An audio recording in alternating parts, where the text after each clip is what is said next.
All right, our next speaker is Łukasz Stoczynski, head of go-to-market at Mimic Protocol. He's going to be talking about beyond infrastructure, smart systems architecture. Please welcome Łukasz.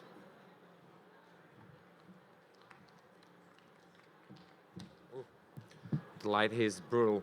ETHDenver, excited to be here. It's my 5th time here at ETHDenver. First time presenting on this stage, so super excited. I hope you're all doing well. So yeah, what we're going to be talking today about is the infrastructure, how the web infrastructure has matured, but unfortunately the execution and design systems have not. 5 years ago, infrastructure was the bottleneck in Web3.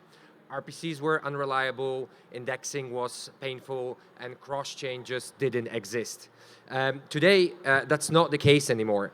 Infrastructure has matured, but something else hasn't. Execution design and system architecture. And this is what we're going to be talking about today. In general, we've gotten very good at smart contracts writing. Audits are better, tooling is much better, patterns are well known, and developers got really good at it. But although we got much worse at designing systems around it, because they're not equally good as the contracts that we're writing. And in production, it's the system that is actually what runs and not just the contract. So why teams still spend more time wiring infrastructure than building? If infrastructure has matured, why is it still taking them so much time? Where is the time actually going? And that's the question that a lot of teams have already know the answer to. Infra is no longer the bottleneck, as we've established already. We have cross-chain execution, we have mature indexing and data layers, we have reliable RPC providers, bulletproof oracles, smart wallets, great tooling, testing, everything is there. So if velocity is still slow, infrastructure is not the constraint anymore. So where does the time actually go? Instead, it goes mainly to wiring and gluing the infrastructure services together, maintaining heartbeat scripts, retrying logic, monitoring, maintaining permissions and safeguards. The glue of connection of all of this together is the real system, but we don't treat it like a proper architecture. This works until it doesn't, especially as the logic grows. The more complex logic, the larger the attack surface. Any logic changes require redeployments. The operations is super heavy for the teams to maintain all of that infrastructure. Usually we have off-chain logic that no one really audits because everyone focuses on the on-chain logic. And then users trusting bots, not code. Off-chain glue becomes critical infrastructure. We build the trustless core, and then we trust everything around it. That's the architectural mismatch that we're facing today. So what is a smart system?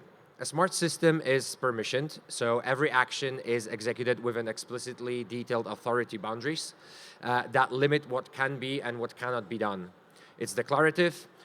It defines what should happen under specific conditions rather than hard-coding imperative execution paths.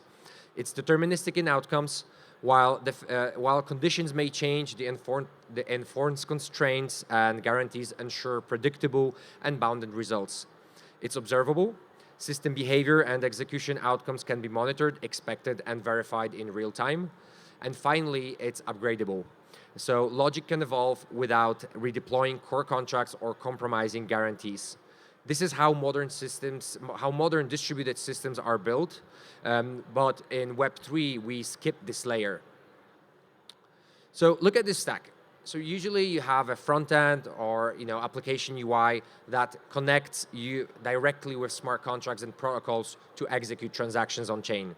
What's missing? It's the system layer, the execution layer that orchestrates everything. We jumped straight from contracts to infrastructure, and we left a gap where system behavior should live. Developers should be able to define what should happen, under which conditions, and with what constraints. Execution reliability should be abstracted. Intent and execution should be separated. And this is where Mimic fits. Mimic provides deterministic execution of app-defined logic, condition and time-based triggering, permission execution with scope authority, observable and verifiable execution flows, and separation between logic and on-chain policies. Mimic is an execution layer for smart systems. It abstracts execution without abstracting guarantees. You define the logic, you define policies, and execution becomes the infrastructure and not just one piece of the whole infrastructure. So where Mimic fits in this example, so you have the application logic, the declarative logics lives on top. Then we have policies on chain. Execution sits between. Whenever the logic evolves, the guarantees remain invariant. This separation is what reduces risks and increases velocity when building applications. So building a smart system with Mimic in 3 steps. So first of all, step 1, define the logic, your conditions, your strategies, your thresholds, your frequency. Then you define your on-chain policies, limits, caps, allowed protocols, emergency controls. And lastly, you abstract the execution. The logic evolves, the guarantees remain invariant. This is the system infrastructure that every application should be applying to. So let's put it into an example. Let's say if you want to have an on-chain asset management flow. You want to, let's say, rebalance when your allocation drifts more than 5% of what you've defined. So you define the logic, then the protocol monitors the market conditions. When your triggers and conditions are met, the protocol will try to enforce it, but first it will check against the on-chain policies. If it fits the on-chain policies, the logic will get executed. If the logic fails, the guarantees hold. So the policies are the safeguard that you need on top of any logic that you try to execute. That's the difference which Mimic provides versus the what we call legacy systems. So what changes for the teams? Smaller contracts, reduced attack surface, fewer redeployments, smaller immutable surface area, and faster iteration cycle. Execution becomes infrastructure and not the glue code. Why this matters for developers? Less glue, less wiring of the infrastructure means fewer redeployments, means fewer 3 a.m. alerts. More time spent designing system, not babysitting scripts and bots, and making sure that the systems that you've built are performing as intended. So what's the key takeaway here? So if your production logic lives in bots and scripts, your smart contract is not your system. The teams that want to write more contracts, they will design better execution systems and better execution models. So this is where Mimic fits in. We're live in production. You can start using Mimic permissionlessly at protocol.mimic.fi and start executing your logic securely and efficiently on chain. Thank you very much. We have 5 more minutes, so if there are any questions, happy to answer them. Okay, cool. Thank you very much.